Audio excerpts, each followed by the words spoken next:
কেরিয়ারে শুরুটা করেছিলেন বোলিং অলরাউন্ডার হয়ে, কিন্তু সময়ের সঙ্গে সঙ্গে মেহেদী হাসান মিরাজ বুঝিয়ে দিয়েছেন ব্যাট কিংবা বল তার কাছে কোনোটাই অসম্ভব কিছু নয়। নিজেকে প্রতিষ্ঠা করেছেন বাংলাদেশ জাতীয় দলের ক্রাইসিসম্যানের ভূমিকা হিসাবে। রাওয়ালপিন্ডিতে টেস্টের প্রথম ইনিংসে ২৬ রানে ৬ উইকেট পতনের পর বাংলাদেশকে ম্যাচে ফেরাতে বড় ভূমিকা পালন করেছেন মেহেদী হাসান মিরাজ।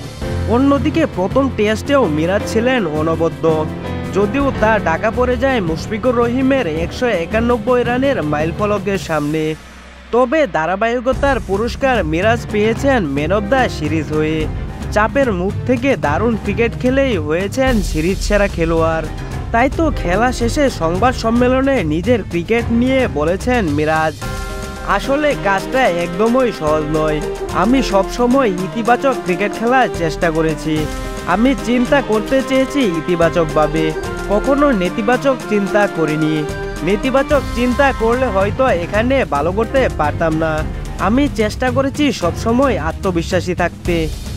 অন্যদিকে প্রথম ইনিংসের দুর্দান্ত ইনিংস নিয়েও কথা বলেছেন মিরাজ।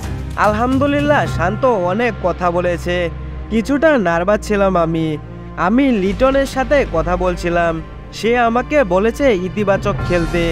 আমাদের হাতে ৬ উইকেটের ব্যাপারটি নেই, কিন্তু রান তোলার চেষ্টা করতে হবে। আমরা কামব্যাক করতে পারবো।